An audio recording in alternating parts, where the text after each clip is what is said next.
Hello আমার YouTube পরিবার সকলকে আমার নতুন ব্লগে স্বাগত জানাই। আশা করি তোমরা সকলে খুব ভালো আছো, আমিও ভালো আছি।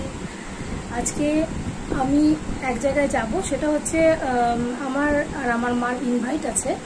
এটা হচ্ছে আমার দিদি কাম ফ্রেন্ডের বাড়ি। আজকে মহাপ্রভুর ভোগ, তো আমাদের বাড়ির সকলেরই নিমন্ত্রণ আছে, বাট তোমাদের কাকিমা যাবে না আর এতক্ষণ থাকতে পারবে না, কারণ পুজো টুজো হবে, অনেক টাইম লাগে মহাপ্রভুর ভোগের ব্যাপারটা, অতক্ষণ থাকতে পারবে না বাইরে গিয়ে। তো আমি একাই যাচ্ছি। আর আমাদের এখানে বাড়ির সামনে অটো বা টোটো পেয়ে যাব, ওটা করেই যাব। এরকমভাবেই মানে আগাগড়ায় গিয়েছি, দুর্গাপূজা অষ্টমীতেও গিয়েছিলাম দিদির বাড়ি। তো আমি অলরেডি কিছুটা হলো রেডি হয়ে পড়েছি, মানে অলরেডি বলতে জাস্ট একটু মানে ব্যাগটা নিব আর ওড়নাটা নিব, বেরিয়ে পড়বো। তো আমি আজকে নিরামিষই খেয়ে যাচ্ছি, কারণ মহাপ্রভুর ভোগ যেহেতু, আর ওখানে কোনো কিছু মাছ মাংসের তো কাজ চলবে না। বাড়িতে আজকে মাংস রান্না হচ্ছে, মাংস সব জোগাড় টোগাড় করে দিয়ে সব রেডি করে দিয়ে স্নান করে এলাম। তোমাদেরকে দেখাচ্ছি মাংস হচ্ছে। এই যে তোমাদের কাকিমা মাংস রান্না করছে, হাঁসের মাংস নিয়ে এসছে দাদা। এই যে অল্প করে আলু আর রসুন দেবে। তোমরা প্রায় দিনই দেখেছো মাংস রান্না করার পরে প্রথম টেস্টটা আমি করি, ঠিকঠাক হয়েছে কিনা, মানে লবণ টবণ ঠিক হচ্ছে কিনা। তবে আজকে সেটা আমি করবো না, কারণ ঠাকুরের মহাপ্রভুর ভোগ, মানে ঠাকুরের সব কিছু আয়োজন, আমি চাচ্ছি না ঠাকুরের কোনো রকম আয়োজনে কোনো ব্যাঘাত ঘটুক। আমি অ্যাকচুয়ালি সব কাজ সেরে স্নান করে রেডি হয়ে পড়লাম, আমি কিছু ধরছিও না। আর ওদের বাড়িতে খুব নিষ্ঠা সহকারে যে কোনো পূজাই হয়ে থাকে, তো আমাকে প্রত্যেকটা অকেশনে নিমন্ত্রণ করে, ইভেন আমার মাকেও করে। তো তোমাদের কাকিমা যাচ্ছে না, আজকে আমি যাচ্ছি। তো আমি রেডি হয়ে পড়েছি, কিছুটা বাকি আছে, তো রেডি হয়ে তোমাদের সামনে আবার আসছি। বেরিয়ে পড়ছি। আজকে সানগ্লাস পরলাম, কারণ প্রচণ্ড রোদ বাইরে, সানগ্লাস না পরলে, আর তার মধ্যে টোটোতে থাকাকালীন বা বাইকে বা অটোতে থাকলে পরে না কি হয়, পোকা উড়ে আসে চোখের মধ্যে পড়ে, আর তার জন্যই সানগ্লাসটা পরা। আজকে এই সানগ্লাসটা আমি আজকে ফার্স্ট টাইম পরে, নতুন কিনেছি। কেমন হয়েছে অবশ্যই কমেন্ট করবে। বেরিয়ে পড়লাম, প্রচণ্ড রোদ, প্রচণ্ড গরম, টোটো বা অটো যা পাবো সেটাতেও প্রচণ্ড গরম। দেখি কি পাই।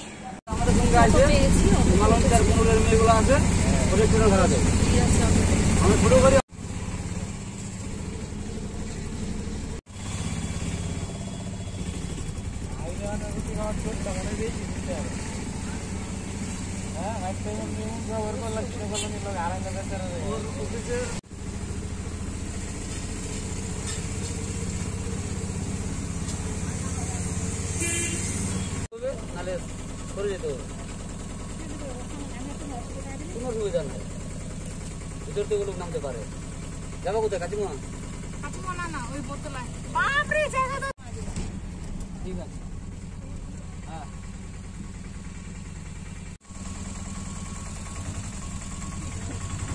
মহিলাটা যখন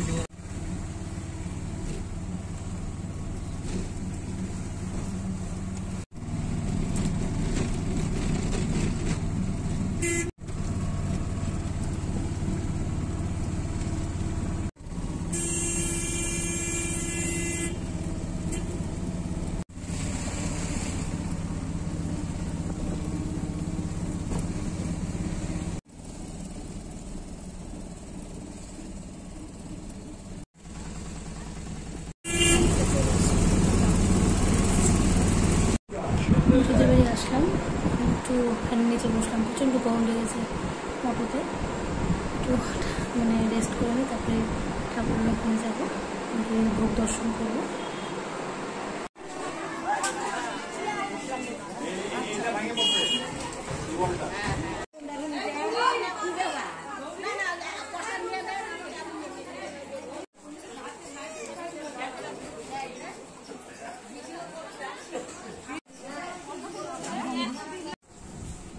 সব ভোগ এখানে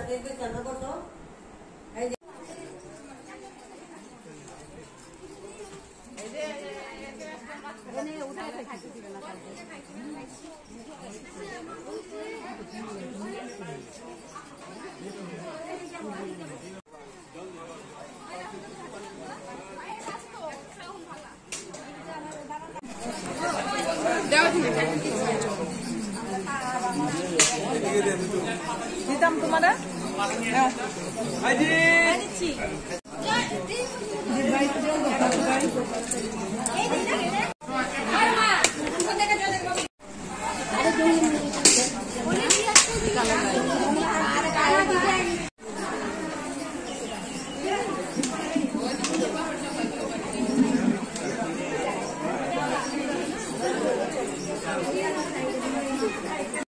হচ্ছে মিঠুদিদের গাছের আম। কত আম ধরেছে দেখো, প্রচুর আম গাছ আছে, ভর্তি থুকথুক আম, মনে হচ্ছে সব পেরে নিয়ে চলে যায়। এদিকে আরো ছোট ছোট আম গাছ,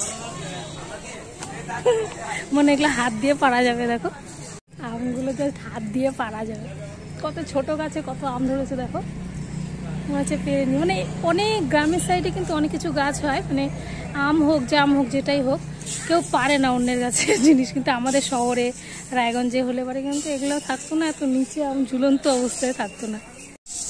এটা কি ভুট্টা না কি শুকাচ্ছে মিঠু দিদিরে। এই দেখো কত, এখানেও একটা আম গাছ, কত আম, মনে হচ্ছে পেরে নি আমগুলো। বেশি দূরেও না, জাস্ট হাত দিয়ে দৌড়া যাবে, কিন্তু পারতে পারবো না। এই আমগুলো মনে হচ্ছে পেকে গেছে, রং ধরে গেছে, এটা অম্রপালি মনে হয় অম্রপালি আম, একদম কালার হয়ে গেছে। কত আম, কত এগুলো সব গাছ, এই যে আম গাছ, সজনা গাছ, এত কিছু দেখতে হচ্ছে সব এগুলো মিঠু দিদের। আর এটা এই জায়গাটাও পুরোটা মিঠু দিদের। আর এই যে ভুট্টোগুলো শুকোচ্ছে আর কি, মিঠু দিদেরই খেতে ভুট্টা শুকানোর কাজ চলছে।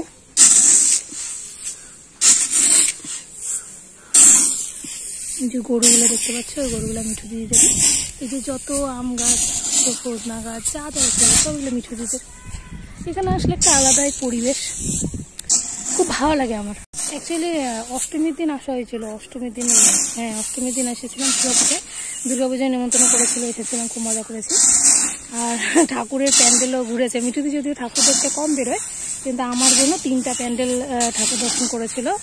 ছিলাম, অনেকক্ষণ ছিলাম, ভোগ টোগ খেয়ে তারপরে সন্ধ্যাবেলা বাড়ি গিয়েছি অষ্টমীর দিন। তাই অষ্টমীর দিন আর বাইরে বেরোনো হয়নি, এখান থেকেই চলে গিয়েছিলাম, আর ঠাকুর দেখা হয় না, নবমীর দিন বেরিয়েছিলাম।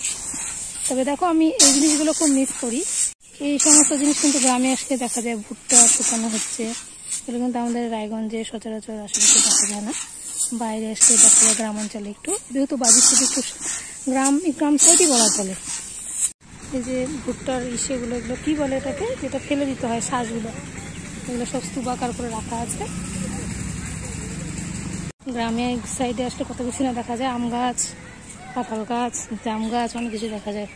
ভালো হলো আজকে বাজিত করে এসে, এখন দেখি বেরিয়ে পড়বো, অনেকটাই বাজে। মিঠু দি কি করছে, সবাইকে ভোগ বিতরণ করছে, তো তার জন্য আর ডাকলাম না, দেখি যাই কি করছে। বেরিয়ে পড়বো, বাড়ি যাবো আবার, অনেকটাই হয়ে গেল, প্রায় 1 ঘন্টা পার হয়ে গেল আসছি। বাড়ি ফিরতে হবে, টোটো পেতে হবে, তারপরে বাড়ি।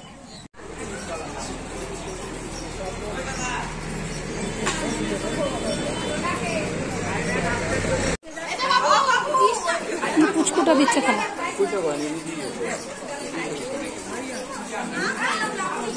এটা মিঠুদির বাসি।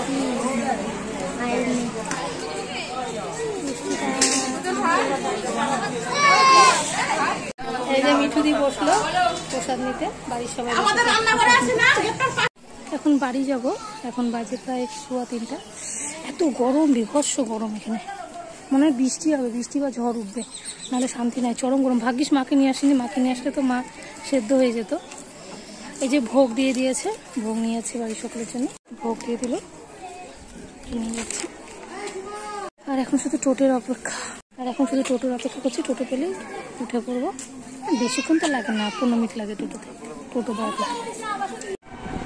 আসার সময় অটো করে এসেছে, এখন টোটো পেয়ে গেছি, টোটো পাওয়া যাচ্ছে।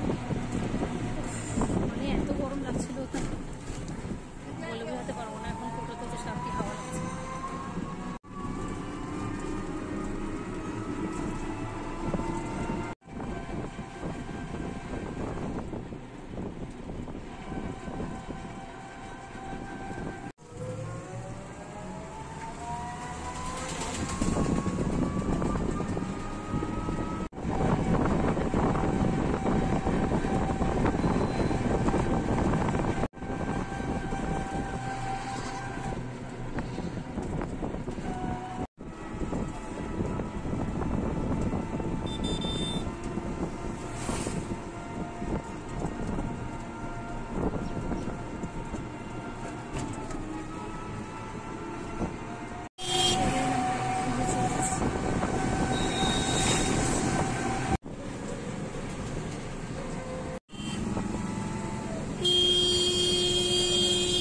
এই জাস্ট বাড়িতে ফিরলাম।